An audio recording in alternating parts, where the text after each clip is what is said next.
आपको 28 वीक्स के ऊपर शुगर का टेस्ट पिला के चैलेंज दे के आपका शुगर चेक करते हैं कि आपकी बॉडी उस शुगर को किस तरह से रिस्पॉन्ड कर रही है, क्या वो उसको कंज्यूम कर रही है या ब्लड के अंदर ही आपका लेवल बहुत ज़्यादा हो जाता है।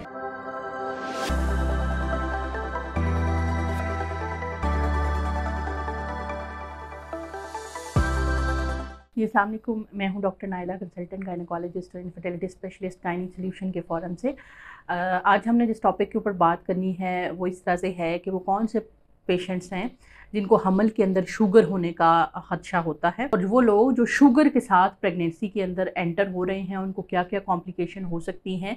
या क्या क्या उसके लिए हम बनाएंगे अलग से एक वीडियो। ये हमने वो बतानी है जो हमल के अंदर शुगर होती है, जिसको जेस्टेशनल डायबिटीज़ मेलाइटस कहते हैं। क्या रिस्क फैक्टर ऐसे हैं, अगर आप में हैं तो आपने अपनी शुगर को प्रेगनेंसी के दौरान ध्यान में रखना है, और इन लोगों की क्या नॉर्मल डिलीवरी हो सकती है या नहीं हो सकती, या डिलीवरी के बाद इनको शुगर परमानेंट रहेगी या नहीं रहेगी, इसके लिए हम अलग वीडियो में बात करेंगे। आज हम बात करेंगे रिस्क फैक्टर्स के अंदर। अगर आपकी पहली बात तो ये कि ये देखा गया है कि एशियन पॉपुलेशन के अंदर जो PCOS है और शुगर की जो रेशो है प्रेगनेंसी के अंदर वो बहुत ज़्यादा है। तो अगर आप एशियन ओरिजिन से हैं, एशिया के अंदर पाकिस्तान, इंडिया और ये सारे सब कॉन्टिनेंट के जो आ जाते हैं लोग आ जाते हैं, तो पहला जो रॉयल कॉलेज ऑफ गायनेकोलॉजी और अमेरिकन बोर्ड ऑफ कंसल्टेंट्स ने गायनेकोलॉजी ने ये कहा कि अगर आप एशियन पॉपुलेशन से ताल्लुक़ रखते हैं तो आपके अंदर GDM होने का ख़दशा बहुत ज़्यादा है। नंबर 2, वो पेशेंट्स जिनके फादर या मदर फर्स्ट ऑर्डर रिलेटिव्स के अंदर अगर किसी को शुगर है, तो इसका मतलब ये है कि उनको प्रेगनेंसी के अंदर शुगर होने का ख़दशा ज़्यादा है, और उनको अपनी शुगर जो है वो हमल के तकरीबन 6-7वें महीने के अंदर हम एक ग्लूकोज पिला के टेस्ट करते हैं, OGTT करके चेक कर लेना चाहिए कि कहीं उनको शुगर हो तो नहीं गई। इसी तरह से अगर आपको पिछली प्रेगनेंसी में जेस्टेशनल डायबिटीज़ मेलाइटस हुआ और उसके बाद डिलीवरी के बाद वो ठीक हो गया, तो इस दफ़ा भी आपको GDM होने का, जेस्टेशनल डायबिटीज़ मेलाइटस यानी हमल के दौरान 7वें या 8वें महीने के दौरान, 6-7वें महीने के दौरान शुगर होने का रिस्क बहुत ज़्यादा है। आपका BMI अगर 25 से ज़्यादा है, आप का वेट अगर ज़्यादा है at the time of conception, तो उन लोगों के अंदर भी जो जेस्टेशनल डायबिटीज़ मेलाइटस है उसके होने का रिस्क ज़्यादा है, और उनको भी हम 28 वीक्स के ऊपर OGTT करवा के चेक कर लेते हैं, ताकि वो अगर है तो डायग्नोज हो जाए और उसको डाइट या मेडिसिन की मदद से मैनेज कर लिया जाए। इसी तरह से अगर आप कोई स्टीरॉयड की मेडिसिन ले रहे हैं किसी भी बीमारी की वजह से, तो भी आपके अंदर जेस्टेशनल डायबिटीज़ मेलाइटस होने का ख़दशा ज़्यादा है, क्योंकि शुगर ज़्यादा होने की वजह स्टीरॉइड्स होता है, जो कि आप ऑलरेडी डेल्टा कॉटल की शक्ल में ले रहे हैं या किसी और शक्ल में ले रहे हैं। अगर आप स्टीरॉइड खाते हुए प्रेगनेंसी के अंदर एंटर होते हैं तो भी आपके अंदर शुगर के होने का रिस्क जो है वो बहुत ज़्यादा है as compared to normal population के अंदर। तो ये तो थी कुछ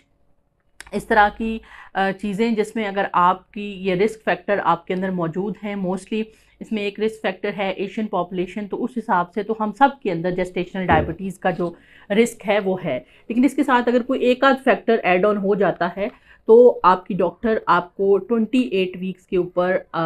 शुगर का टेस्ट पिला के चैलेंज दे के आपका शुगर चेक करते हैं कि आपकी बॉडी उस शुगर को किस तरह से रिस्पॉन्ड कर रही है, क्या वो उसको कंज्यूम कर रही है या ब्लड के अंदर ही आपका लेवल बहुत ज़्यादा हो जाता है। अगर वो टेस्ट आपका पॉजिटिव आता है, यानी आपकी बॉडी ने शुगर के चैलेंज को लेने में वो नाकाम रही हो, तो उस सूरत में अंदर क्या होता है कि आपके डॉक्टर्स आपको डाइट के अंदर कुछ मॉडिफिकेशन देते हैं। ये लेवल्स के ऊपर डिपेंड करता है। अगर तो लेवल्स बहुत ही ज़्यादा ख़राब आएँ तो सिर्फ डाइट से काम नहीं चल सकता, हम आपको मेडिसिन भी ऐड कर देते हैं।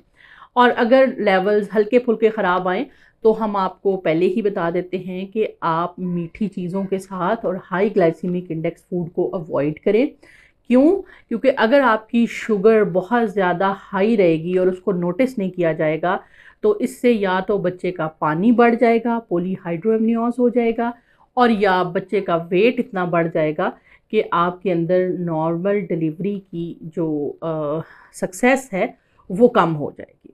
जीडीएम के पेशेंट्स के अंदर देखा गया है कि उनके बच्चे बहुत हैवी वेट होते हैं, जिसकी वजह से उनमें नॉर्मल डिलीवरी पॉसिबल नहीं होती है। लेकिन अगर इन पेशेंट्स को टाइमली 26-28 वीक्स के ऊपर डायग्नोज कर लिया जाए, देख लिया जाए कि ये जीडीएम है और इसके अंदर इनकी खुराक और को परहेज़ करवा लिया जाए या मेडिसिन ऐड कर लिया जाए, तो इनके बच्चों का वेट ऑलमोस्ट उतना ही होता है जितना कि एक नॉर्मल पेशेंट का होता है, और इनके अंदर नॉर्मल डिलीवरी की जो रेशो है वो भी काफ़ी हद तक बेहतर हो सकती है। एक रिस्क फैक्टर जो मैं बताना भूल गई हूँ वो भी मैं ऐड ऑन करूँगी। अगर आपकी एज 35 ईयर्स से ज़्यादा है तो उसमें भी आपके अंदर जीडीएम होने का रिस्क बहुत ज़्यादा है, क्योंकि 35 ईयर्स के बाद नेचुरली ही बॉडी की जो इम्यूनिटी होती है, जो कैपेसिटी होती है टू हैंडल द शुगर, वो आहिस्ता आहिस्ता उम्र के साथ साथ कम होती जाती है। इसीलिए आपने देखा होगा कि जो 40-45 ईयर्स के बाद अक्सर लोगों को डायबिटीज़ हो जाती है। अगर 45 ईयर्स में ना हो तो 50-60 में तो मोस्टली को हो जाती है। तो उम्र के साथ साथ भी शुगर को कंज्यूम करने का जो एबिलिटी है बॉडी की वो कम होने लग जाती है। तो अगर आपकी प्रेगनेंसी 35 ईयर्स के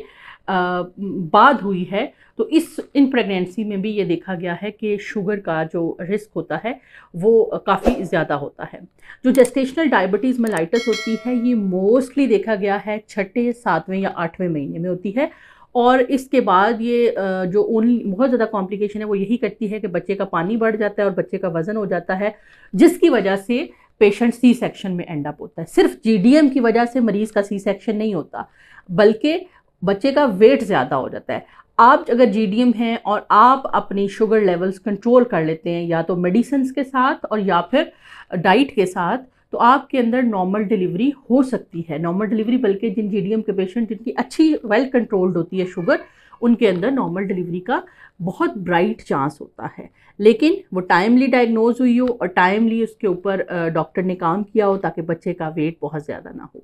उम्मीद है कि आपको मेरी वीडियो पसंद आएगी और इससे आपको बहुत सारे कुछ पॉइंट्स हैं वो क्लियर होंगे। अब इससे नेक्स्ट वीडियो जो मैं बनाऊंगी उसमें मैं उन पेशेंट के लिए बात करूंगी जिनको ऑलरेडी शुगर है, वो शुगर के पेशेंट हैं और अर्ली शुगर है, जुवेनाइल शुगर जिसको कहते हैं, और अब वो प्रेग्नेंट हो गए हैं और उनकी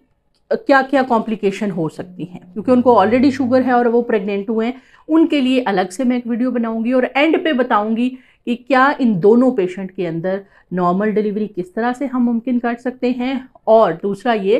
कि डिलीवरी के बाद इन्होंने अपनी ख्याल कैसे रखना है, क्योंकि जाहिर है शुगर के पेशेंट्स की ज़ख़म की हीलिंग और वूंड हीलिंग वो इतनी अच्छी नहीं होती है। तो इसके लिए मैं अलग से 2 वीडियो बनाऊंगी। तब तक के लिए अल्लाह हाफ़िज़।